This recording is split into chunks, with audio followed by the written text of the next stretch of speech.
Hello दोस्तों, मेरा नाम है अभिषेक और आप सब देख रहे हैं स्टडी विद अभी।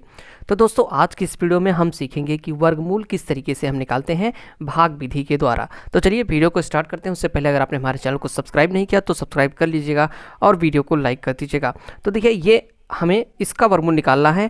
ये संख्या है आपकी 1 2 6 7 3 6। ठीक है, इसका हमें वर्गमूल निकालना है। किस तरीके से हम निकालते हैं आइए देखते हैं। सबसे पहले हम वर्गमूल निकालने के लिए लिखने की विधि सीख लेते हैं। क्या है, पहले आपको इस तरीके से एक बना लेना है वर्गमूल निकालने के लिए भाग विधि से, और यहाँ पे वो नंबर नोट कर देना है जिसका हमें वर्गमूल निकालना है। तो यहाँ पे हमने इसका पहले हम सीखते हैं, इसको हमने नोट कर लिया। फिर दूसरा काम आपको ये करना है कि यहाँ पर पीछे से यानी कि इधर से दो दो का जोड़ा बनाना है। जैसे इकाई दहाई का जोड़ा बन गया और यहाँ पे आपका सैकड़ा हज़ार का और हज़ार 10,000 का जोड़ा बन जाएगा। ठीक है, मतलब इस तरीके से आपको दो दो का जोड़ा बनाना है। अगर ऐसी संख्याएं भी होती हैं जिनमें जोड़ा नहीं बन पाता, जैसे देखिए इस संख्या में अगर हम पीछे से जोड़ा बनाना शुरू करें तो यहाँ पे बनाएंगे तो दो संख्या का जोड़ा बन गया, दो दो का जोड़ा बनाते हैं। ठीक है, फिर यहाँ से दो संख्या बन गया, यहाँ पे एक संख्या छूट गई तो कोई दिक्कत नहीं, हम इसको ऐसे कर देते हैं। ठीक है, यानी कि दो दो संख्या लेकर हम जोड़ा बनाते हैं चाहे जितनी संख्याएं रहें। ठीक है, तो आप यहाँ से देख सकते हैं इसमें एक जोड़ा छूट भी गया है तो कोई दिक्कत नहीं है, ऐसे लिख देंगे। उसके बाद जिस तरीके से हम भाग में ऐसे लिखते हैं ऐसे हम बना लेते हैं। ठीक है, क्योंकि जितनी बार जाएगा उसको हम इधर नोट करते हुए चलेंगे। तो चलिए देखते हैं अब हमें करना क्या है। इतना काम हो गया, इतना लिखने की विधि हमने सीख ली। अब हम क्या करते हैं, हमें ऐसी संख्या ढूंढनी है जिसका अगर उसी में गुणा करें तो पहला जो हमारा संख्या या तो ये पहला जोड़ा कितना है 12, या तो 12 है या तो 12 से कम। ठीक है, आप सोचिए ऐसी कौन सी संख्या है जिसका उसी में गुणा करें तो या तो 12 है या तो 12 से कम। तो देखिए 2 दूनी 4 होता है, 3 त्रिक 9 होता है, 4 चौक 16 होता है। तो अगर 4 हम चुनेंगे तो 4 चौक 16 ज़्यादा हो जाएगा 12 से, इसलिए हम क्या करते हैं 3 चुनते हैं, क्योंकि 3 त्रिक 9 12 से कम ही होता है। ठीक है, तो चलिए हम चुन लेते हैं। इस लाइन को थोड़ा सा हम और बढ़ा लेते हैं। ठीक है, यहाँ से कर लेंगे हम। ठीक है, तो चलिए, तो हमारी संख्या कितनी हुई 3, तो यहाँ पे भी 3 लिखते हैं और यहाँ पे भी 3 लिखते हैं। देखिए हमने क्या किया, एक संख्या चुनी उसको यहाँ भी लिखा यहाँ भी लिखा। क्या करते हैं ये देखते हैं। तो जैसे हमने 3 चुना तो 3 त्रिक 9, ठीक, ये यहाँ से घट जाएगा 12 में से 9। और देखिए जितनी बार गया है उसको यहाँ पे ऐड भी करना होता है, मतलब इसमें जोड़ना भी होता है 3 में केवल। ठीक है, तो यहाँ पे हो जाएगा 3 3 6 और 3 त्रिक 9 गया है तो ये घटेगा। जैसे कि भाग में हम घटाते हैं तो 12 में से 9 जाएगा, कितना होगा 3 हो जाएगा।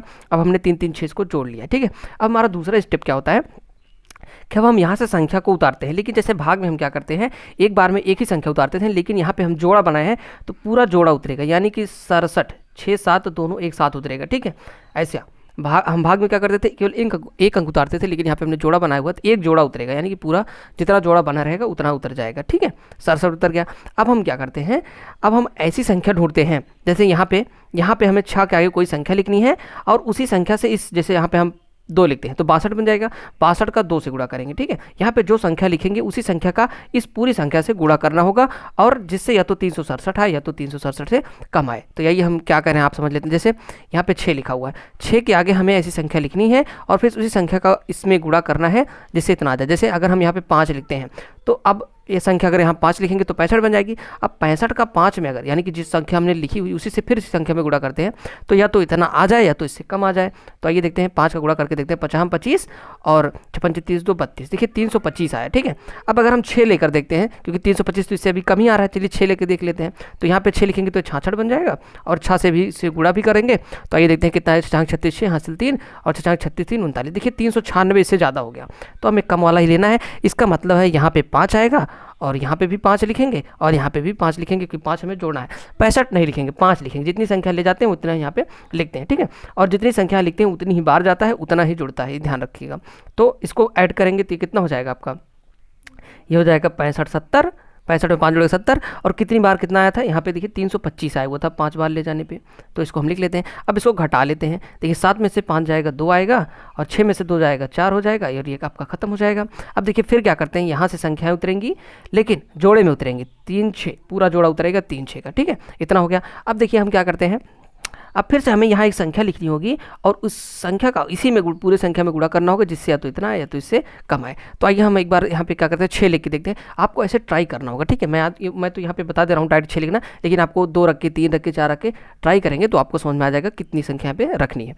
तो देखिए हम यहाँ पे डायरेक्ट 6 रखते हैं, क्योंकि यहाँ 6 लिखेंगे तो 706 बन जाएगा। अब इसी 6 से गुणा भी करना पड़ेगा। तो आइए गुणा करते हैं। 6 36 6 हासिल 3 और 6 0 3 और 7 6 42, 436। देखिए हमें एग्जैक्ट 436 42 36 मिल गया। ठीक है, तो इसका मतलब यहाँ पे 6 रखें और यहाँ पे 6 रखें और ये हो जाएगा 42 36 और यहाँ पे अब आप क्योंकि हमें पूरा ये कट जाएगा, अब इसके बाद कोई संख्या भी नहीं बची है, तो इसको चाहे जोड़े या चाहे ना जोड़े इससे में नहीं मतलब होता है। मेन चीज़ हमारा मतलब होता है कि जो हमारा वर्गमूल आता है वो ये वाली संख्या होती है। दिमाग में बैठा ले, यही संख्या हमारी क्या होती है, वर्गमूल। ठीक है, ये वाली संख्या से कोई मतलब नहीं है, ये वाली संख्या जो आती है यही हमारा वर्गमूल होती है। ठीक है, तो इस तरीके से हम वर्गमूल निकालेंगे। अगर यहाँ पे एग्जैक्ट नहीं मिलता है लास्ट में, यानी कि कुछ कम या कुछ कम आता रहता है, तो समझ लीजिए कि इसका जो इस संख्या है ये पूर्ण वर्ग नहीं है, यानी कि जो इसका वर्गमूल है वो दशमलव में आएगा। तो दशमलव में किस तरीके वर्गमूल निकालते हैं वो हम किसी और वीडियो में सीखेंगे। आज हमारा था जो कि संख्याएं पूर्ण वर्ग हो उनका किस तरीके से हम निकालते हैं। अब हम चलते हैं दूसरी संख्या का वर्गमूल निकाल कर देखते हैं किस तरीके से निकालेंगे। तो आइए अब इस संख्या का हम वर्गमूल निकालते हैं। तो सबसे पहले हमने आपको लिखने की विधि बताई हुई थी, इस तरीके से हम बना लेंगे। इसमें हम वो संख्या लिख देंगे जिसका हमें वर्गमूल निकालना है, 2 4 6 4 9 इसका वर्गमूल निकालना है और ये पूर्ण वर्ग संख्या है। ठीक है, तो हमें अभी इस वीडियो में हम पूर्ण वर्ग को ही वर्गमूल निकालना बता रहे हैं। तो जोड़ा बनाना स्टार्ट करते हैं। देखिए पीछे से जोड़ा बनाते हैं, यहाँ पे दो, एक संख्या बच गया, कोई दिक्कत नहीं, इसको हम छोड़ देते हैं। ठीक है, तो देखिए हम क्या करते हैं, पहले हमने संख्या लिखी फिर जोड़ा बना लिया।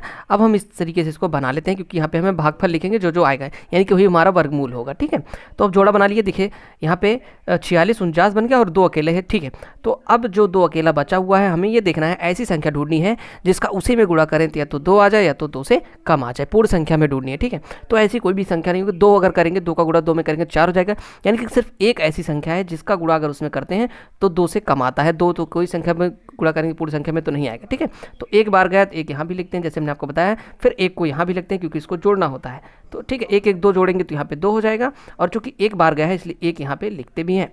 2 में से 1 घटाते हैं तो 1 आता है, और उसके बाद यहाँ पे हमें संख्या उतारनी है। तो हमने बताया कि पूरा का पूरा जोड़ा उतरता है, एक संख्या नहीं उतरती है। ठीक है, जो जोड़ा बना होगा 46 का जोड़ा बना है, 46 हमने लिख दिया। ठीक, अब हमें ऐसी संख्या ढूंढनी है जिसको अगर हम यहाँ पे लिखें और उसी संख्या से अगर इसमें पूरी संख्या में गुणा करें तो या तो इतना आ जाए या तो इतने से कम। तो ऐसी संख्या होगी 5।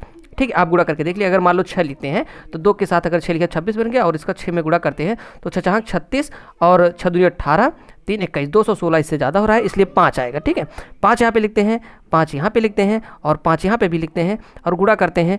25 पंचे कितना होता है, 125 होता है, जो कि छोटा है इससे। ठीक है, 146 नहीं मिला तो 125 ही मिल गया। अब इसको जोड़ लेते हैं, ये हो जाएगा 30। इसको घटा देंगे, 6 में से 5 गए 1, 4 में से 2 गए 2, इतना बन गया। अब देखिए यहाँ पे फिर से हमें जोड़ा उतारना है तो कितना आएगा, 49। ठीक है, 49 आ गया, और यहाँ पे हमें ढूंढना है ऐसी कौन सी संख्या रखें जिसका अगर हम इसमें गुणा कर दें तो इतना आ जाए। ठीक है, तो आइए हम 7 रख के एक बार चेक कर लेते हैं क्या इतना आता है। ठीक है, 30 और 30 के आगे 7 लिखेंगे तो 7 हो गया, और गुणा करेंगे 7 से, 7 7 49 9 हासिल 4 और 7 0 0 4 हो गया, और 7 3 21, देखिए 2149 में मिल गया। देखिए हमें तुरंत कैसे पता चल गया कि 7 रख नहीं पाएगा। देखिए ये पूर्ण वर्ग संख्याएं हैं और इसको हमने देखा है इसलिए हमें पता है, लेकिन आपको जैसे अगर आप लगा रहे हैं तो आपको करना क्या होगा, यहाँ पे एक एक संख्या रख के आपको चेक करनी होगी किस संख्या पे मिलता है। 2 3 4 5 रख के आप चेक कर सकते हैं। ठीक है, इसमें कोई जादू वाली बात नहीं है। ठीक है, तो यहाँ पे हम 7 लिखते हैं और यहाँ पे भी 7 लिखते हैं और यहाँ पे भी 7 लिखते हैं। इसका कोई मतलब है नहीं क्योंकि इस बार में ये कट जाएगा। ठीक है, और ये पूरा कट गया, और हमारा जो हमने बताया है वर्गमूल ये वाली संख्या होती है, ना कि इधर वाली। ठीक है, तो आप कभी भी इसको केयर मत कीजिएगा, ये वाली संख्या जो होती है वर्गमूल होती है, यानी कि इसका जो वर्गमूल होगा वो होगा 1 5 7। ठीक है, तो दोस्तों आपको वर्गमूल निकालना समझ में आया होगा, तो वीडियो को लाइक कीजिएगा और सब्सक्राइब कीजिएगा और कमेंट करके हमें बताइएगा आपको समझ में आया कि नहीं। Thanks for watching friends.